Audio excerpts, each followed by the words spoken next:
here so na abomination for our place. Especially say na if we come see say this kind man na man when he relate to tradition na big abomination. Na me I hear for inside live video. As I hear I say na only my ear no go hear o. Now I say when I come deliver am for man and woman make dem see am, make una share the video, make it viral. I beg if una know that man wey they call Izobo, wey dey for Benin Agbonlao, I beg you make una go invite her come make he come here if you never hear before. Make he come here wetin dey say dey happen, no be mama to want for hear am o.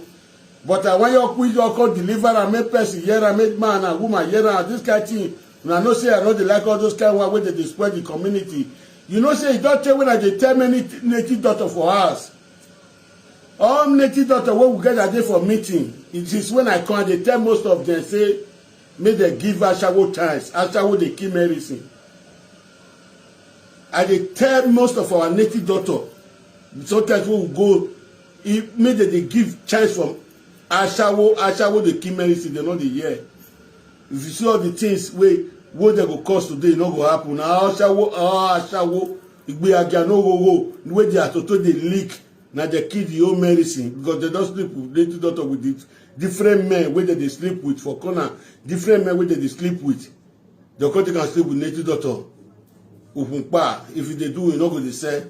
So when you drop that parable little down, you know say they throw parable from parable to parable. So what will come for this evening if you now get the man Facebook key or una get the WhatsApp, I beg you make una help me share this video, make una send that for a WhatsApp, make on listen with him, make on listen with him out, not be my mouth una go for here. I dey go just now, make I repeat am again. I can't see one girl where they call you very you. Una know when he come and say la watiti.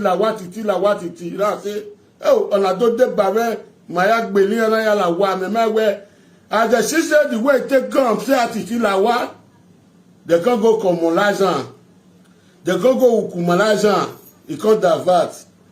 Since the pikin don't know, say, in about the way that they carry they go, the way that they carry they go, no good, me go support. You know, say, he get one when I like well for inside there.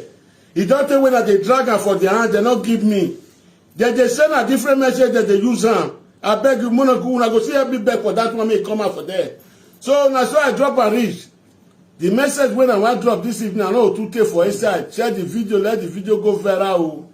Please, make una subscribe. You know, say message where they not they quit the year, and I made the post on. The one where they not quit here, and I made the deliver them. So when I play the video, not be my mouth to no for year. When I plan, if I don't plan, I will call talk before we can go again.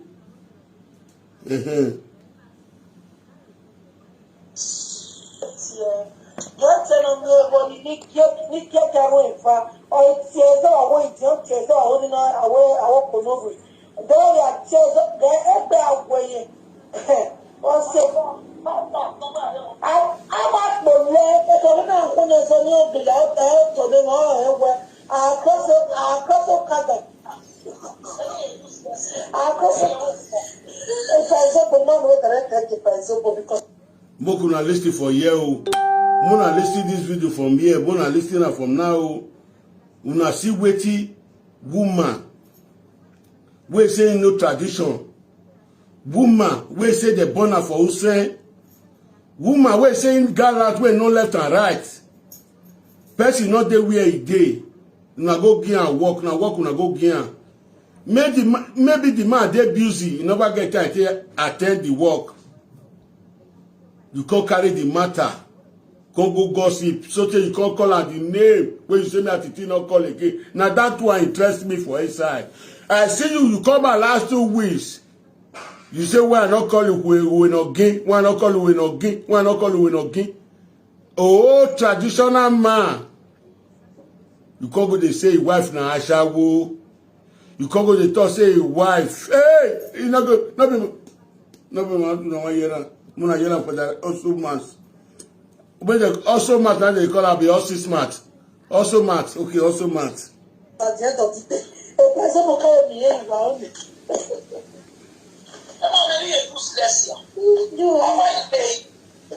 When I went out with from China, there's a map. I said, but here will be there. I want a Yakuma.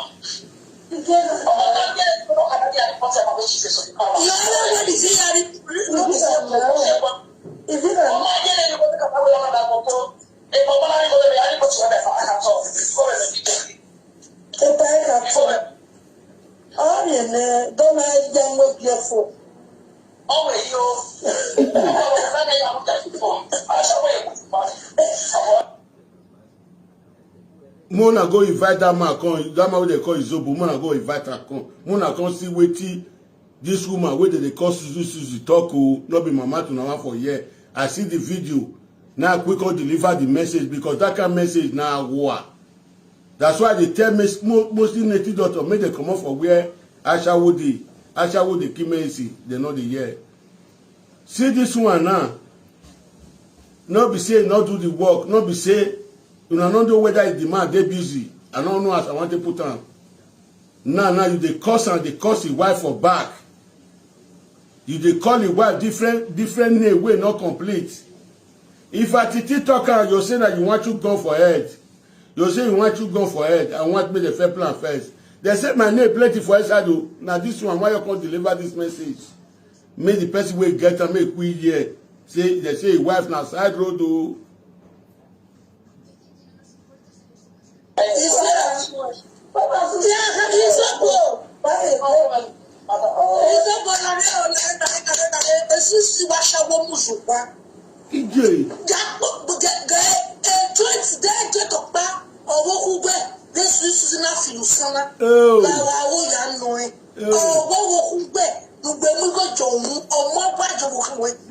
Even if I do, when they pick up in the world, what go ever pick up on the edges of the way.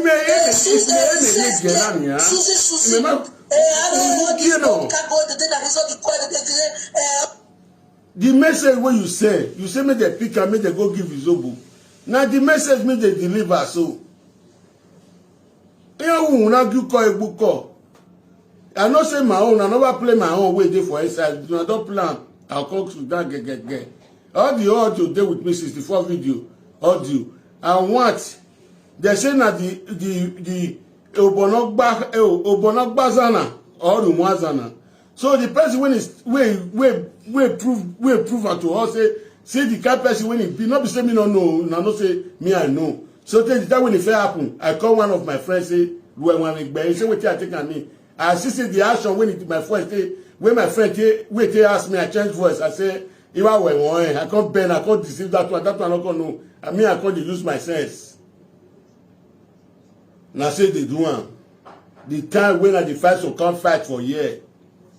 When I the fight so can't fight. Wall of una know where some people take on to pastor today. With the other woman they doing on today. Waiting this woman can't tell me.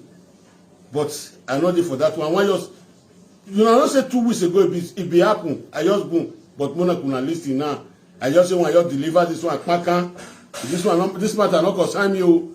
They say more pick and more go give them now they pick you. This Papagiro, this Kuloboyo, all this Ashabo we not get standard. So why? Mana magbasha we manulata idiot. Tell me now, I don't like it. You understand the way my sister watch her. I don't know why church soon. Why church? I see everybody going to put in a word. And it don't do it. If you're not wedding, I want that still doing preparing for them. Since then, you know, you call him, man. Mama, away. My country people. Una good morning, una good afternoon, good evening, happy Sunday. You know why? At the verse of all those women, where una no know. All those women, I spoil marriage, a marriage home, marital home, and they spoil her. If you don't get this kind of person, your wife get this kind of person as a friend. Before you know, your marriage will destroy other 1 year. Because you don't destroy, you go want me another person will destroy. Una say on that day before Sumoti John come and say that's why I tell her. Not be waiting and never fair tell people, not be waiting people never fair year. if most of presenter will talk truth, anytime when they call me or when I call them, now my family issue now they bring for table. So not be waiting I don't do hide, not be waiting I do hide. I dey see and you jump come my daddy, you call me ex-convict. Ex-convict na person wey go prison. I go ask people that Oyibo waiting in me. They say ex-convict na person wey go prison. God do well say I never go prison once. You see as they talk like. You see, a lot of people don't know you now. See the one we talk again now. You say, not be mama to now 1 year, one plan. You don't hear from mama too. You don't hear from my mouth. Get on me, ni get karo infa. O tieza awo idion tieza awo ni na awo konovu. There ya tieza get egbe awoye. If you see this woman now, even though the one go call person for juju place, this woman as a grown up,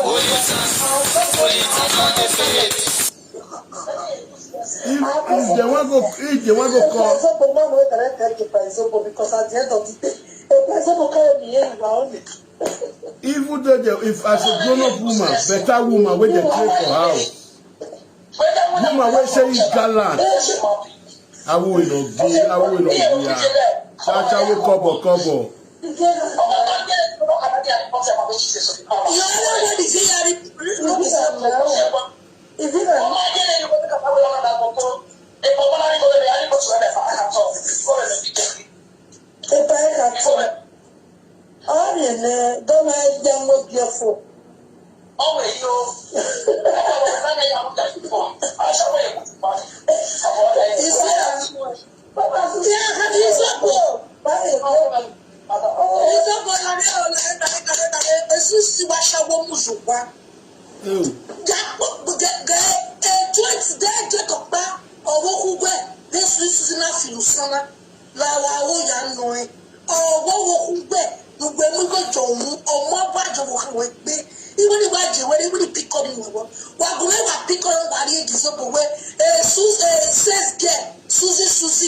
All this old cargo, the day that is all the coin, all this papagiro, this kuloboyo, all this ashabo, we not get standard.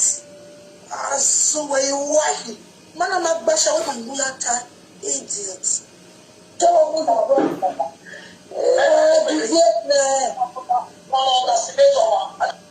When I see this woman now, person wey get wife for us, old traditional man. This woman say wife do ashawo, not be the one wey dey talk for other people but you.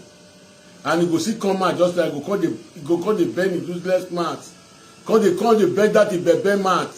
Ugly they just kata. If they dead and winch. He go come and call the run in mouth. All those kind of people, now no make trouble waiting for live video finish. This kind of woman, I make no trouble waiting for live video finish. Since when I come out 6 months ago, when I start to tackle all of them, this woman, he turned to enemy immediately. He turned to enemy. Me no if you can't join you, they do what you they do. Even though pikin do bad thing, if pikin do bad thing, we will beat her come off and start bad thing, or we'll quarrel with her. The pikin go from there, get sense. Now, person like us, new generation. Now, so we do things. If we know that this small pikin do something, and we feel come out for there, we will leave and go from there straight itself. Not be say small pikin do something, you just want to grave, make the person just die. Now so you be, you dey push people put for a side of which they not go know. The time wey they know is too late. So now so I can't drop this video. Where they for mention my name now. Me don't listen the whole video, but me know I want the same at the end way key turn up the turn up head. Me fair play the whole video first before I can start to reply you.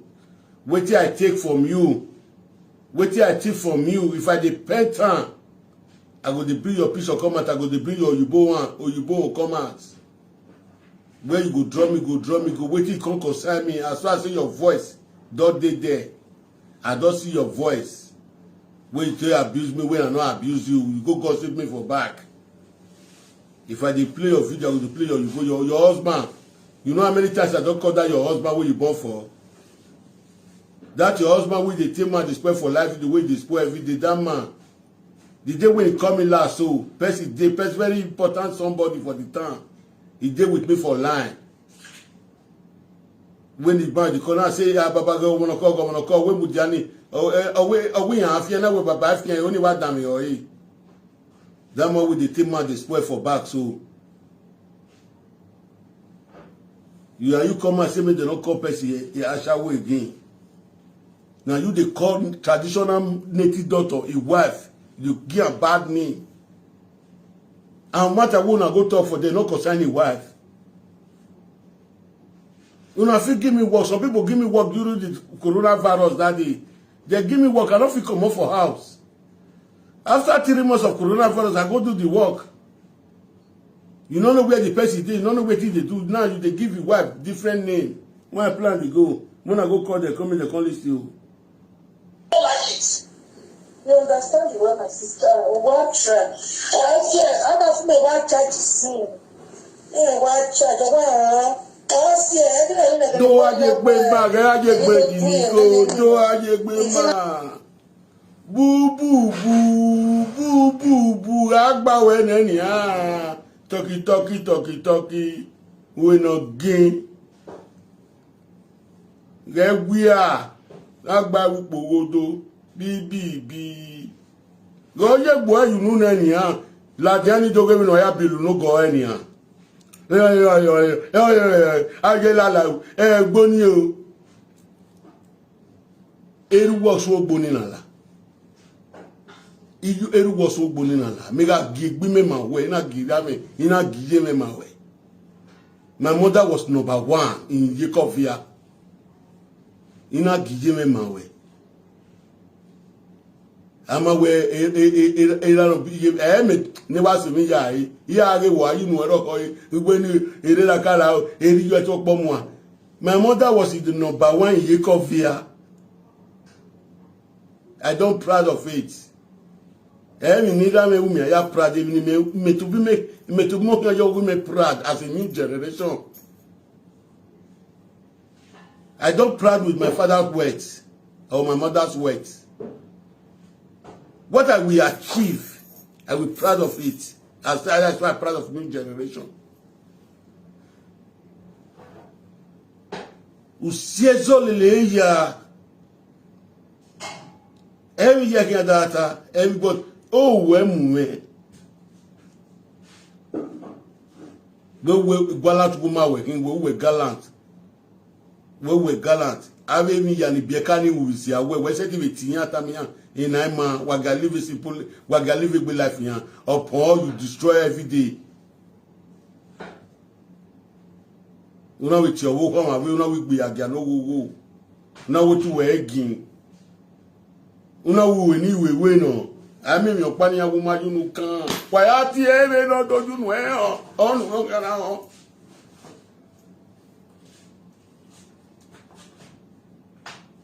bu yeye agbawe ni re ya omo bo mo we ri jo janu e gallant woman gallant did gallant for ikia gallant we no gin gallant do baf make inu waje ekeni me ko yi nu wa delu pon fi onani me ko yi nuwa pobolele ni me ko no dey wo to gallant why ati zobore wa doge mi no water we ni awa last today pe boni for gana since they may call you mo we no ro wodo traditional man awon dey say wa o dey so go be me we yeah I don't know what you mean and I go down my head well they will be o si ere wa si we iyan ga pop pin na odo te manu ka na nobody is fighting with you people are saying the truth to you people e ma tell that am wa fi with them down ma ya no tema tenya ka mu wan wa fi with your day me dan wa una ma etian gan they are not going go to fight. They are not going to fight. They are telling you to remove you. Well, you people should live a bad way. Oh, they are gang up with me out door. You know you know here when we no die here born of working soap. Whenever you know here talkie. Agba we na niyan we no gin. Apa obo Humility. Ejeje na scatter. They scatter everywhere they go. You go come up for here. You go there. You go come up for. So you go measure his own wife for house. You from there finish the same moment. Person where you carry a matter go say me you want you because of cause his own wife. You see start to cause that woman and listen. I don't know what that.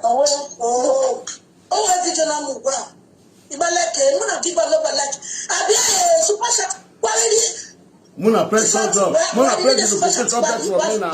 Muna press the like your for me now. Oh, easy. They continue.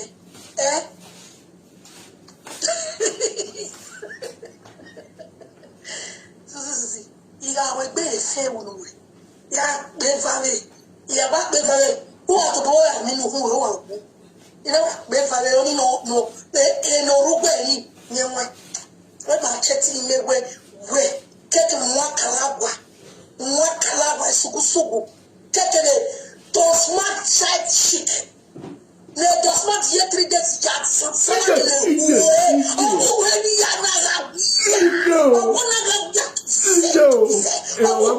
I will repeat that. Oh, when you know why she oh, when I have to be careful. Oh, when I want to be careful. Oh, what you do, you sick. Go and get the help of the dog for my dear. What are you quality? I don't do it. I don't do that shit, man. I don't do it. When I get here, you didn't know what you say, boo. I don't want to saga. You say, boo. But anyway, I'm going to get away. EJ. Oh, somebody. People.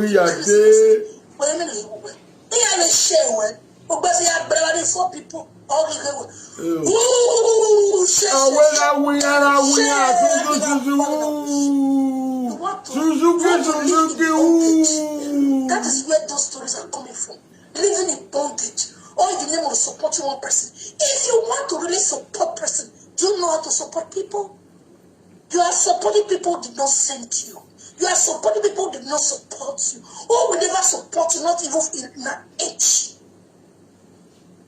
Will she share your video? No. Will she use your video to do video? No. Huh? Will she use your own video, your own live stream to do her own live stream? No. She can never do it. So that you don't go viral. When I go sit down, I sit down, 50, 30 people and watch me. Me, what is that go? Yes. We plan finish before we come here. I beg Mona to try to make viral. I see one. You got promoter, you got team man, you got betray man. It's a walk here. It's a banner.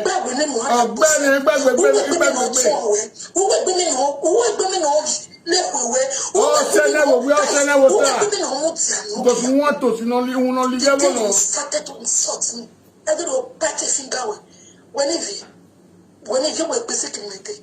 And that's when they said to him, after to Jenny is not far away. So, my country people, now we are important. Now we want to submit. Because this one is really abomination. That's why I see say many of our native daughters for us, anytime when they put me for, when I go visit them, I tell them, make they give Ashawo chance. Ashawo not the followed person to do good thing. You know, see like this Suzuki now. You know, not see what he go talk for another man because they can't walk with the man, not the house. They don't know where he go. He want to talk, he say with husband, he wife, he say the federal stand for Ashawo Road. Una see am. Now say they take man, they spoil everybody, they go for corner.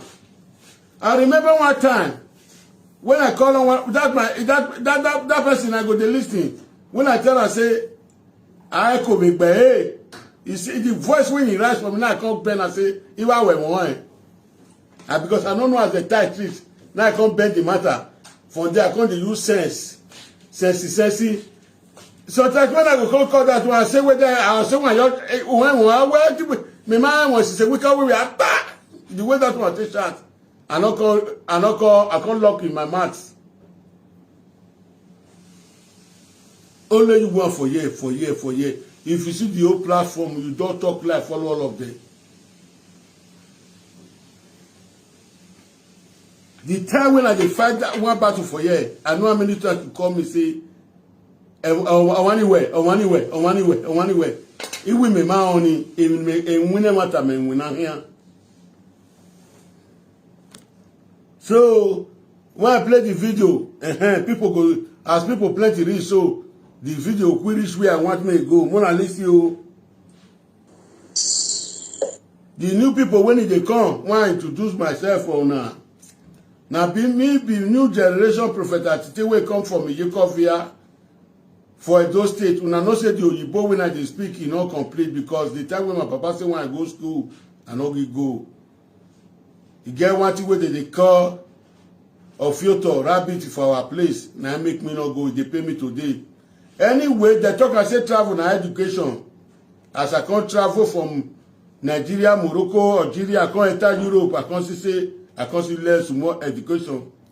Where be the small education when I learn now this broken English. So any I tell the speaker the broken English, make una they take am from my hand. You get one woman where they call Suzuki. He can't see that another one where they call Ifieri yo. I don't know what he happen. I can't see one video just now. He called so one man where they call Izobo for our place. One where they call Suzuki, what did he talk? Not be mama to now 1 year. He go say this guy thing abomination. He will say anything abomination. Good smoke with deliverer. Now I go deliver him, not be my fault too. Get on me when you get away from or it's away, just holding away our Konovi. There are chairs, they're away. Once I'm at the leg, I don't know when there's only below the help to them all. Across the cutter. Across if I saw the man with the red because at the end of the day, if I saw the kind of behavior around it. Wanna listen you.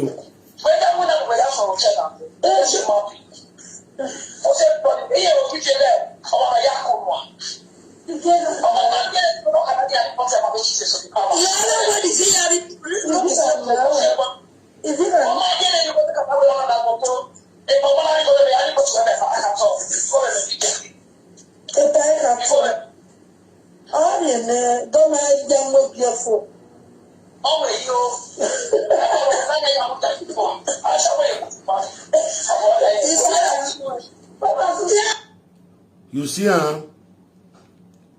see waiting this woman talk now. Person waiting for Nigeria. The man married because they get and work. The work where they get, they not the whether they occupy, whether not they occupy. Person when he get and work, that one not complain. You know, see this woman now, whether they call Suzuki. Now so they do and they go. You go they take man, they condemn each people, they go. Where you want drop person go, make they wait for the paper. Where would the go don't read the time? Now I can't know where for come. So I'll not be picking where they take and they push. If you don't read the time. I see and that the way they brag. They brag. Where peace day. Now make peace day now I can't come and say sorry. Make peace be day when I settle the peace. Una not say agree. Una can't hear me. But now, waiting me can see now as I see the videos, is all the audios is yesterday, 4 days ago. As I see the video You don't be better woman. You don't be woman with a train for house. You are harlot by harlot. You are an ashawo by ashawo. You are ashawo that gallant.